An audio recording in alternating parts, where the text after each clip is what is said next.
Assalamu alaikum. Sizler менен дагы Suzak News каналы. Ушундай ысык болсо деле чыгып атабыз. 38 градус ысык болуп атат. Лайк басып колдоп турсаңыздар, бул жакта рубль өзүнчө эле көтөрүлүп атат. Азыр доллар 81,3, рубль болсо 1,45.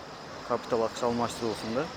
Банк компаниондо болсо рубль 1,45, доллар 79,30.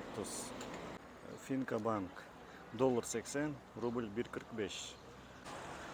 Доскорода банк доллар 81, рубль 1,45. Банк Азия, Бакай банк,